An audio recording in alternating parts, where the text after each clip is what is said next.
As you know, my name is Asaki Hardy. I work for Clark County.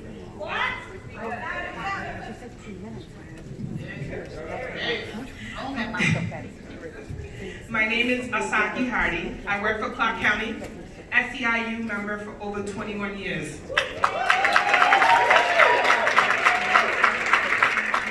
Over 21 years between here and Boston. As you might know, I'm from Boston.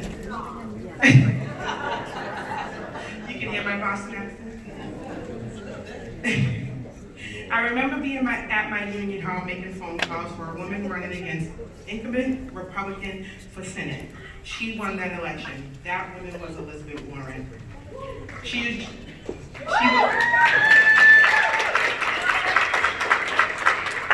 is going to join us shortly, so I want to take this opportunity to introduce one of her supporters to all of you, former presidential candidate, Secretary Julian Castro.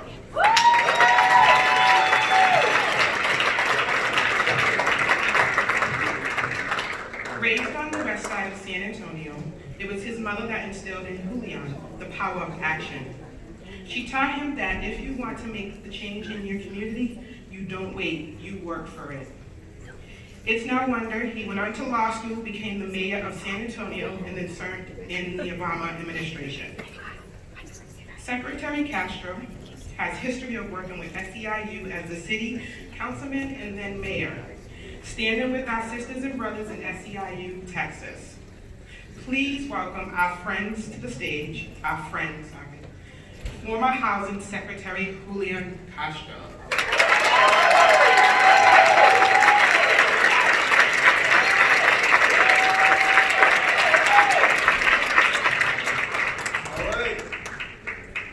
Good afternoon. How are you? First of all, thank you so much for that introduction. They tell me I have 3 minutes.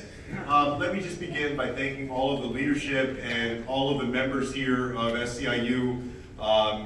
It has been a pleasure over the years to work with SEIU. When I was mayor of San Antonio, obviously during the presidential campaign process, as you all know, it didn't quite go the way that I wanted it to, but I'm proud of the campaign that we ran. Standing up for people that often don't have a voice and it should be fought for, and to make sure that we have an America where everyone counts.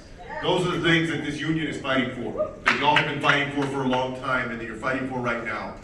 Right after I got out, it wasn't a very hard decision for me to endorse Senator Elizabeth Warren for president.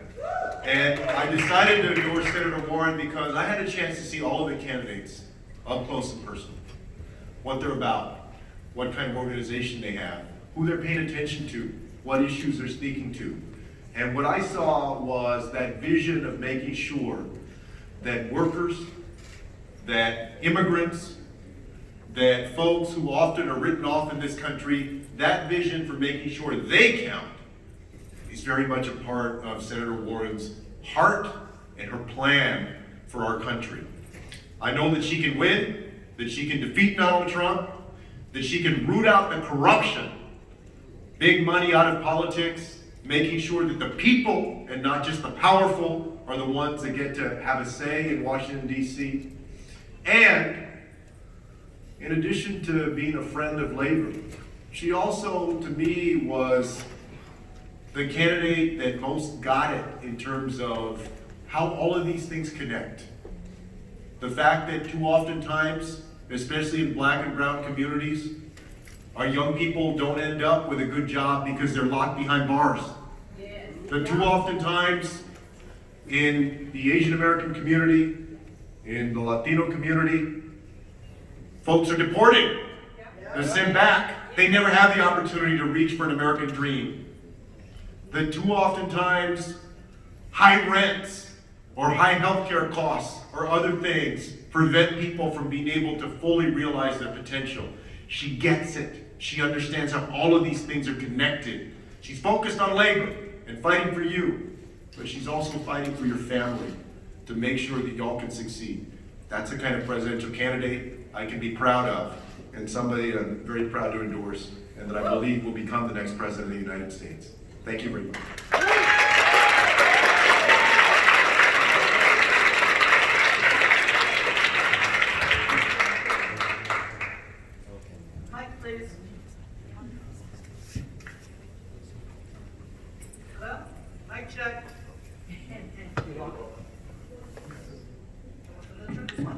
Never mind.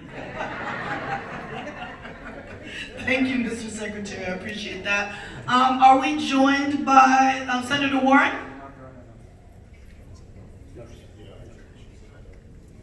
Oh, the impeachment trial. Ready to hang in there with us? I appreciate it. Our first question comes from Regina Ellis.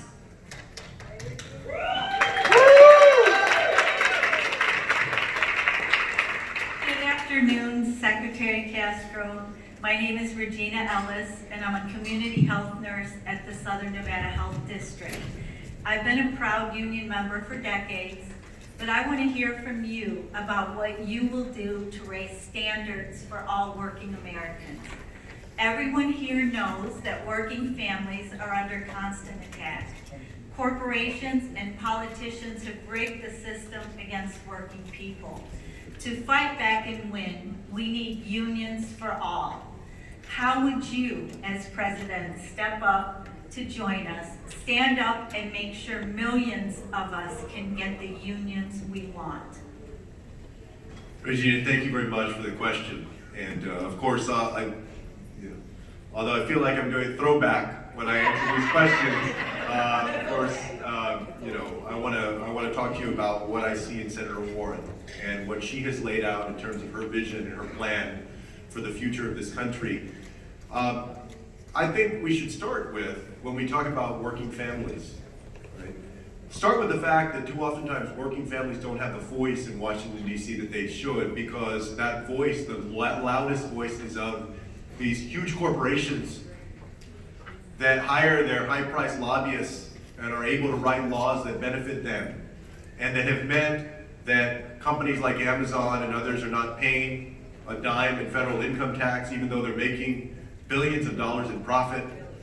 They've created a tax code that benefits the wealthy, the well-connected, and huge corporations instead of people who have to work for a living. So Senator Warren has said that the first step to fighting for everyday Americans, including our workers, is to make sure that we root out the corruption in the system. And she's put out a bold, ambitious plan for how we can do that, so that we return the power in Washington, D.C. to workers, to folks that are struggling, to folks that are lower income and middle class, that are just trying to reach their dreams, by enhancing transparency, by overturning Citizens United to get big money out of politics, right? By holding people accountable in Congress. So she would start there. On top of that, she's union friendly. She wants to make it a lot more convenient for people who want to join a union to be able to do that. She's made it clear that she's going to appoint people to the Department of Labor and the National Labor Relations Board that understand the value of labor and will have a good relationship with unions like yours. She also has said that she's going to stand up for the right of both public sector and private sector workers to organize. You know that this is under assault in the states, in Trump's administration. She has said very clearly that she's going to push back on that and that she supports legislation like the PRO Act and analogous public sector legislation to make it easier to organize. In addition to that, she wants to empower workers in really creative, legitimate ways that I've been very impressed by, that even we didn't have in our platform when we first came out with it. For instance, her plan is unique in that it said that she wanted of these big corporations that 40% of the board slots to be voted on, appointed by the employees themselves, so that you get to appoint the leadership, the board of these organizations.